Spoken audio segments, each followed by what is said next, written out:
Today we are going to discuss about the Partnership Act 1932. First of all, I would like to tell you guys about the definition of partnership and its essential kinds of partnership and partnership with company and ownership and company. In this video, I will cover first two topics, definition and essentials of partnership. So let's start our video. The rest of the portion will be covered in the next video. Definition: partnership is the relation between persons who have agreed to share the profit of a business carried on by all or any of them acting for all. Partnership and firm is different. Firm is not a person or nor a legal entity, but it merely the collective name of the individuals who have entered into a partnership. Partnership एक इस तरह का relation है जो कि लोगों के दरमियान पाया जाता है कि जिसके अंदर वो एग्री करते हैं अपने प्रॉफिट को शेयर करने के लिए, और प्रॉफिट को शेयर करेंगे जो उन्हें बिज़नेस से आएगा। और उस बिज़नेस को जो बंदा फिज़िकली कंडक्ट करेगा वो या तो एक अकेला कर सकता है सबके भी हाफ पे, दो कर सकते हैं या सब के सब कर सकते हैं। और पार्टनरशिप है जो जब कलेक्टिव, अगर इंडिविजुअल लेवल के ऊपर एक इंसान है तो वो पार्टनर है, लेकिन अगर वो कलेक्टिवली उन्हें हम फर्म का नाम दे देते हैं, और जिस पार्टनरशिप के नाम के तहत जिसके अंडर वो काम कर रहे हैं उसे हम फर्म नेम कह देते हैं। Moving onward, section 4 of the partnership act 1932 states that definition of partnership: partner, firm and firm name. Partnership is the relation between persons who have agreed to share the profits of a business carried on by all or any of them acting for all, called the firm name. जैसा कि मैंने पहले बताया है कि partner है जो वो अकेला इंडिविजुअल है, फर्म है कलेक्टिवली जितनी भी पार्टनरशिप 2, 4, 5, 10 लोग पार्टनरशिप के अंदर आए हैं उन सब को हम फर्म कह देते हैं। और जिस बिज़नेस के अंडर उन्होंने जी काम करना है, फॉर एग्जांपल सैब्रो है तो सैब्रो उनका फर्म नेम है। या हायर है, हायर के नीचे जितने लोगों ने पार्टनरशिप उसके अंदर की हुई है, उन्होंने शेयर बाय किए हुए हैं, तो वो तो पार्टनर हैं, वो फर्म कलेक्टिवली उन्हें हम कह रहे हैं, लेकिन ऊपर उनका जो नेम है वो हायर है। तो this is about the firm name. और उसके अंदर तमाम लोग हैं जो वो या तो शेयर करेंगे देयर प्रॉफिट को शेयर करेंगे और बिज़नेस कैरी करने के लिए, और उसके अंदर या एक इंसान उन सब के बिहाफ के ऊपर करेगा या आल करेंगे एक्ट। लाइक कोई इंसान है वो ऐसे कह देता है जी मैं पैसे तो दे दूंगा लेकिन मैंने काम नहीं करना, मेरे बिहाफ के ऊपर कोई फ़लाँ बंदा है जो वो काम कर ले।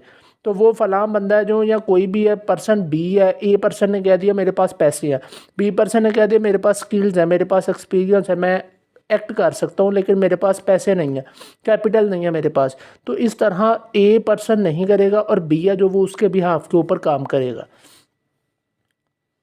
So now we will discuss about the essentials of partnership. There are 5 major essentials of partnership and we will discuss them individually in detail. अगर इनमें से 5 में से कोई एक भी पार्टनरशिप के अंदर नहीं एग्जिस्ट कर रहा तो वो पार्टनरशिप नहीं होगी, वो वॉइड हो जाएगी। First one is the contract of a partnership. Partnership is the result of the contract. It does not arise from a status, operation of law or inheritance. Partnership है जो ये एक तरह का कॉन्ट्रैक्ट है, कॉन्ट्रैक्ट के अंदर आना बेहद ज़रूरी है। ये ऐसा नहीं है कि अगर एक इंसान ने 40 kg राइस बाय कर ली है और उसने किसी दूसरे इंसान के साथ डील कर ली है और 20 kg उसमें से उसने खुद रख ली और 20 kg उसने रख ली है दूसरे पर्सन ने, और उन दोनों ने रख लिए हैं बाय करके, लेकिन उनका ये नहीं मोटिव कि हमने इसके साथ आगे बिज़नेस करना है, या वो कॉन्ट्रैक्ट नहीं उन्होंने कोई भी बनाया। तो इस वजह से वो कॉन्ट्रैक्ट होना चाहिए पार्टनरशिप के अंदर। और स्टेटस का ये मतलब है कि वो उन्हें वैसे उन्होंने पकड़ के रख लिए या उन्हें बाय उनके जो फादर थे उनकी तरफ से कोई कैपिटल आ गया है या इनहेरिटेंस उन्हें मिल गई है या किसी ऑपरेशन ऑफ लॉ के तहत किसी ने नाजायज़ कब्ज़ा किया हुआ था उनके एंसेस्टर्स की ज़मीन के ऊपर, तो लॉ ने जब फोर्सेस ने इंस्टीट्यूशन ने ऑपरेशन किया तो वो उनके नाम आ गया। तो this is not the partnership. So partnership, a contract is the very foundation of the partnership. Moving onward, the next essential is the carrying of a business in a partnership. जैसा कि मैंने आगे बताया है कि उनको कॉन्ट्रैक्ट के अंदर आना चाहिए और कॉन्ट्रैक्ट के साथ उनको बिज़नेस ज़रूर है, इसका इसेंशियल है, उन्हें लाजमी बिज़नेस करना चाहिए। और बिज़नेस की जो टर्म है वो वाइडेस्ट सेंस के अंदर यूज हुई है, वो कोई भी ट्रेड कर सकते हैं, ऑक्यूपेशन कर सकते हैं, प्रोफेशन किसी को अडॉप्ट कर सकते हैं। तो this is all about business. ऐसा जैसे मैंने अभी रिसेंट एग्जांपल दी है कि राइस उन्होंने बाय कर ली है, तो राइस बाय करने के बाद उन्होंने पकड़ के रख ली है, बिजनेस नहीं करना उन्होंने, तो वो को ओनर तो हैं उसके, लेकिन वो इसेंशियल कॉन्ट्रैक्ट को, इसेंशियल ऑफ पार्टनरशिप को फुलफिल नहीं कर रहे। The third one is the sharing of profit. Agreement to carry on business must be with the object of sharing of profit amongst all the partners. Partnership के लिए essential element ये भी है कि वो प्रॉफिट को शेयर किया जाता है उसके अंदर, लेकिन लॉस को शेयर करना ये नेसेसरी कंडीशन नहीं है। इसका एक केस था रघुवंदन वर्सेस हरमास्टी। इसके अंदर यही चीज़ है जो ये इस चीज़ को ही क्वेश्चन किया गया था कि लॉस बियर जो करना है वो इसेंशियल पार्टनरशिप का नहीं है, पार्टनरशिप का इसेंशियल नहीं है वो। और partners to agree to bear, और इसके अंदर ऐसा भी हो जाता है कि बहुत सारी ऐसी पार्टनरशिप हैं जिसके अंदर एक पर्सन या दो पर्सन लॉस कहते हैं जी अगर होगा तो हम बियर करेंगे, आप लोग ओपनली अपना इसके अंदर कैपिटल इन्वेस्ट करते हैं, आपको प्रॉफिट मिलेगा लेकिन लॉस आप लोग नहीं बियर करना चाहते तो नो इशू, वो हम बियर करेंगे।